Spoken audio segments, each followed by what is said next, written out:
Et votre invité aujourd'hui en direct sur Boursorama dans la grande interview, c'est Jean-Claude Mailly. Bonjour. Bonjour. Merci d'être là avec nous en direct sur Boursorama, secrétaire général de Force ouvrière.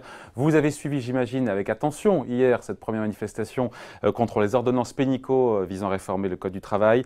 Quand on voit les chiffres, c'est toujours cette bataille, cette guerre des chiffres. 223 000 personnes dans les rues selon la police, 400 000 selon la CGT. Je parle à l'expert, comme toujours, dans cette guerre des chiffres, la vérité est un peu au milieu. Oui, écoutez, ces 3 derniers jours, je n'ai fait aucun commentaire parce que j'ai une habitude, c'est pas la mienne, c'est une habitude de l'organisation. On ne commente pas avant les manifestations, même y compris quand nous n'appelons pas. Hein. Donc, bon, maintenant c'est le jour d'après. Hein. C'est le jour d'après, donc voilà. Donc c'est le jour d'après. Je pense que c'est en dessous de ce qu'aurait souhaité l'organisation qui appelait, à savoir la CGT. Hein. Bon. Alors bon, il y a eu un peu de monde, mais autour de 200, 250 000, j'en sais rien hein, exactement, selon les chiffres de la police, beaucoup plus selon la CGT. Mais ça, c'est un schéma classique du monde, mais pas les grandes foules, quoi. Pas les grandes foules. Pour les observateurs, pour certains observateurs, c'est un échec. Et en même temps, quand on écoute Philippe Martinez, le secrétaire général de la CGT, il dit que c'est une première qui s'annonce réussie. Vous ne pourrez pas en dire de même, vous. C'est pas réussi, donc c'est... je pense, j'ai pas eu la discussion avec Philippe Martinez sur ce qu'il espérait, mais je pense qu'ils espéraient plus pour cette première journée. Maintenant, on ne peut pas dire non plus qu'il n'y avait personne dans la rue, c'est évident. Hein, donc, bon, la CGT rappelle à une journée nouvelle de mobilisation le 21 septembre, je crois. Bon, ben, ils regarderont ce qu'ils feront le 21 septembre. D'ailleurs, sur le 21 septembre, parlons-en un petit peu, Jean-Claude Mailly.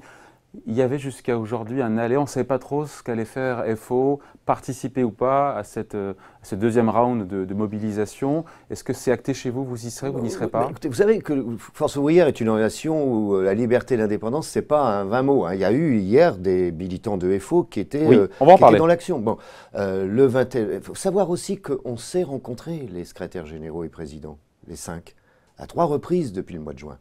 CGT, CFDT, FO, CFTC, CGC. On s'est vus 3 fois. On a débattu. La dernière fois, c'était le 5 septembre. Et on a discuté des suites. Philippe Martinez nous a dit qu'il envisageait, lui, une manifestation avant le 23 septembre. Et on n'a pas réussi à se mettre d'accord. Donc, pour le bureau confédéral de FO... Oui, parce qu'il y avait une incertitude. Aujourd'hui, vous pouvez nous dire le FO ne sera pas présent le 21 septembre. FO n'appelle pas à manifester le 21 septembre. Ça, c'est une info qui est nouvelle. Donc, c'est officiel, c'est acté. Il n'y aura pas FO. En tout cas, FO n'appelle pas. Il y aura peut-être encore quelques-uns qui y seront, mais le bureau confédéral n'appelle pas à manifester le 21 septembre. Bon, voilà qui est officiel. Si on revient sur les chiffres, Jean-Claude Mailly, si on revient un petit peu en arrière lors de la première mobilisation contre la loi travail en 2016, en mars 2016, il y avait le même niveau de mobilisation. Ce qui fait dire à certains que c'est peut-être de bon augure pour les prochaines manifestations. La CGT le 21, sans FO, on a compris, ou celle de la France insoumise du 23 septembre. On regardera, mais bon, la manifestation du 21, c'est l'appel d'un syndicat. Hein. Bon, le 23, c'est pas l'appel d'un syndicat, c'est l'appel d'un parti politique ou d'un mouvement politique, je ne sais pas comment il faut l'appeler, c'est autre chose. C'est un week-end et c'est à l'appel, c'est une manifestation de caractère politique. Hein. C'est même pas sur les ordonnances, c'est surtout, quoi. Bon, mais ça, ils sont dans un rôle politique, on est loin du syndicalisme. Là. Bon, donc vous ne regrettez pas du tout de ne pas avoir participé à la manif? Non, écoutez, c'était la position que nous avions arrêtée. Je rappelle que, et on en a débattu entre organisations syndicales, entre secrétaires généraux à différentes reprises, je rappelle que le choix qu'a fait Force ouvrière sur la concertation, pendant 3 mois, on a discuté pied à pied. On va en parler. Voilà, donc c'est le choix qu'on a fait. Bon, d'autres ont fait un autre choix, chacun est libre, mais on n'avait pas la même stratégie, c'est le moins qu'on puisse dire. Ouais. Quelques fédérations, vous l'avez dit, alors j'ai pas le nombre, j'ai lu 8 fédérations, 8, près, les transports, la chimie, FO, fédération FO, section FO et celle de l'équipement, étaient dans le cortège des manifestants hier. Ça vous dérange pas? C'est pas parce que ils ont pris leurs responsabilités. On en discutera dans les instances de l'organisation. Mais en même temps, c'est pas parce qu'une structure appelle que tous les adhérents de la structure vont dans la rue. Heureusement d'ailleurs, on n'est pas alarmé, hein, bon, d'une manière ou d'une autre. Et j'ai vu ici ou là, les structures avaient appelé. C'est pas pour autant que tous les adhérents sont venus, quoi. C'est évident. Et quand Philippe Martinez hier demande à ce que le gouvernement entende le message de la rue, c'est pas peine perdue, c'est pas trop tard. On a Muriel Pénicaud ce matin sur BFM TV qui dit non, le gouvernement il ne reculera pas. On la voit chez Bourdin. Vous en pensez quoi? Je pense que oui, je ne suis pas surpris de la déclaration du gouvernement. Et ils ont annoncé leur texte. Il y a eu 3 mois de discussion. Alors, je rappelle qu'il y a des points qu'on condamne dans ce texte. Dans les instances consultatives, on a même voté contre. Oui, les indemnités, puis il y a des trucs. Moi, j'attends d'ailleurs avec impatience, je dirais. Alors, je ne sais pas ce qu'il en sortira, l'avis du Conseil d'État, parce que moi, il nous semble, les juristes de FO, il semble qu'il y a... Sur quel point je vais prendre un exemple. On a parlé à un moment donné de simplifier le licenciement pour les questions de forme, hein, ce qu'on appelle le droit à l'erreur. Qu'un employeur qui ferait vraiment une question de forme ne soit pas obligatoirement cartonné là-dessus. Donc, on va mettre en place un document CERFA. Ça, on dit, OK, c'est pas bête, ça peut simplifier certaines choses. Mais à la fin, ils nous ont rajouté à la demande du patronat la possibilité d'être pas seulement sur la forme, mais sur les motifs du licenciement. Ah. C'est pas pareil. Là. Ah ben c'est pas pareil. Ça veut dire que pendant 15 jours, l'employeur peut modifier ses motifs, etc. Voilà. Il y a plusieurs exemples comme ça. J'attends de voir ce que va en dire le Conseil d'État sur le plan strictement juridique. Et nous, on travaille actuellement aussi. Vous savez, les concertations ne sont pas finies. On est en train de travailler sur les décrets, qu'il y a des décrets qui doivent sortir. Justement, les décrets. Laurent Berger, qui ne participait pas comme vous aux manifestations hier, veut faire évoluer donc les décrets d'application des ordonnances. Donc c'est pas un vœu pieux à vous écouter? Ah bah non, écoutez, tant que c'est pas fini, comme je dis. Donc c'est à la fois, voilà, tout à fait. C'est à la fois sur, par exemple, les moyens des institutions représentatives du personnel. Ça, on ne sait pas. Puis il y a toute une autre série de décrets d'application qui doivent sortir. Donc, il y a moyen de rééquilibrer les choses? Ça peut même modifier. Il y a deux choses qui peuvent éventuellement permettre de modifier. C'est à la fois les décrets, puisqu'ils ne sont pas publiés, ils ne sont pas sortis. Donc là, c'est sur le contenu. On essaie de peser sur le contenu de ces décrets. Puis éventuellement, ce que pourra dire ou pas dire, j'en sais rien. Mais il y a des décrets sur les ordonnances, ça, pour le coup, Ah oui, il y a des décrets prévus. Je prends l'exemple des moyens des institutions représentatives du personnel, ce qu'on appelle la structure fusionnée. Ça veut dire quoi? Combien de délégués dans les structures? Combien d'heures de délégation? Ça, on ne le sait pas aujourd'hui, c'est pas sorti, c'est un exemple parmi d'autres. Alors vous étiez, on s'en souvient, en première ligne contre la loi El Khomri. C'est intéressant parce que aujourd'hui, quand même, les ordonnances, elles vont plus loin que ce qu'a prévu la loi El Khomri. Vous n'avez pas appelé à manifester. Vous comprenez, c'est des questions qui reviennent souvent, des gens qui disent mais pourquoi est-ce qu'il a changé de ligne et qui cherchent la cohérence dans ce revirement que certains qualifieraient spectaculaire. Non, écoutez, on a, je ne parle pas avec vous, mais y compris par exemple avec la CGT, on n'a pas du tout la même analyse sur une partie des textes. Je dis bien, il y a une partie importante qu'on condamne, et qui font qu'on a voté contre dans les organismes consultatifs. Mais je vais prendre un exemple, la branche.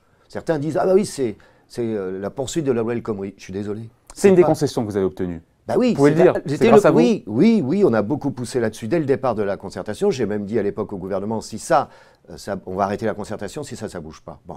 Aujourd'hui, on a revalorisé le rôle de la branche. C'est ça que ça garde la main quasiment sur tout, sauf sur l'organisation du travail, c'est ça? L'organisation du travail, c'était déjà le cas avant. Ouais. Non, le temps de travail, ça, la loi El Khomri n'a pas bougé. Ça, on a toujours la revendication de l'abroger. Mais on n'a pas étendu la loi El Khomri, sur le temps de travail, à d'autres thèmes. Après, il pourra y avoir des accords d'entreprise. Là aussi, il y a une notion juridique qu'il faudra préciser. Ça veut dire quoi, garantie au moins équivalente? Je crois que ça va générer beaucoup de contentieux, ce genre de choses. Bon. Mais un accord d'entreprise qui devra être un accord d'entreprise à 50%, ce que réclamait et obtenu la CGT en 2008 au passage. Bon. Donc on a préservé le rôle de la branche. Et on a une différence entre nos deux organisations qui est ancestrale, je dirais. Eux croient surtout à la loi, ce qui a expliqué que longtemps ils ont été politisés. Nous, je ne dis pas que la loi est inutile, mais nous, on croit au contrat. Et moi, je fais confiance aux négociateurs FO dans les branches qui vont travailler sur ces questions. Donc ça fait partie des concessions que vous avez obtenues. Ça fait partie des le rôle de la branche aussi, la hausse des indemnités légales de licenciement. Vous vouliez 100%, une hausse de 100%, un doublement, vous avez 25. C'est pas assez, 25, mais bon, mais c'est une augmentation, mais pas suffisante. Il faut bien comprendre. Oui, mais c'est comme ça, ce sera 25 et c'est fini. A priori, oui, ça, mais ça signifie quoi? Ça signifie que ça fait 1 million de personnes. Dans les statistiques actuelles, c'est beaucoup, mais c'est tous ceux qui sont victimes d'un licenciement ou qui ont une rupture conventionnelle. Bon, eux verront leur indemnité légale augmenter de 25%. J'entends parfois des commentaires dire « Oui, mais ça ne change rien parce que l'indemnité conventionnelle est au-dessus. » Il faut regarder les chiffres. La moitié des conventions collectives reprend comme base d'indemnité conventionnelle l'indemnité légale. Donc, c'est-à-dire que dans la moitié des conventions collectives, il va falloir renégocier pour avoir une indemnité conventionnelle plus élevée. Qu'est-ce qu'on a évité de pire grâce à Force ouvrière? On a évité par exemple le passage pour les plans sociaux de 10 à 30, c'est-à-dire que c'était une demande des employeurs.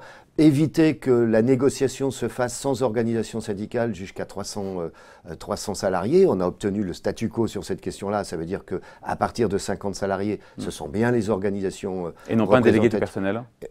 Non, pas un délégué du personnel, hein, ça ce sera pour les entreprises plus petites, etc. Exactement. Voilà, ça fait partie des choses qu'on a évitées. Il y en a eu d'autres, mais ça fait déjà partie des choses qu'on a évitées. Et qu'est-ce qui reste pour vous qu'il y a de pire, justement, dans les ordonnances Il y a effectivement l'incertitude, on n'était pas demandeur d'une fusion des institutions représentatives du personnel, donc l'incertitude des moyens, ça c'est toujours un problème. La question des indemnités de licenciement, même si je suis persuadé, ce que j'ai toujours expliqué depuis des années là-dessus, que comme il y a des cas de dérogation indispensables et qu'on a même alourdi un peu la liste des dérogations possibles, vous allez voir... Lesquelles, en l'occurrence? Il y a harcèlement, au plafond de discrimination, atteinte aux libertés fondamentales. Ouais. Voilà. Donc il y a plus de salariés. Qui permettent de déroger, de contourner justement. Oui, mais vous verrez que les avocats conseilleront les salariés pour râler sur ces questions-là, qui ne seront pas beaucoup plus simples pour les employeurs, quoi qu'ils en pensent, hein, d'une manière ou d'une autre. Et puis quelques points juridiques, ceux que j'évoquais tout à l'heure, ou la possibilité demain aussi, au-delà des cas habituels d'accords dits de compétitivité de l'emploi, de pouvoir imposer l'accord collectif dans certains cas au contrat de travail. Et ça, j'attends sur cette question-là aussi de voir ce que va en penser le Conseil d'État, parce que j'avais cru comprendre que sur le projet de loi habitation, le Conseil d'État n'était pas très chaud là-dessus.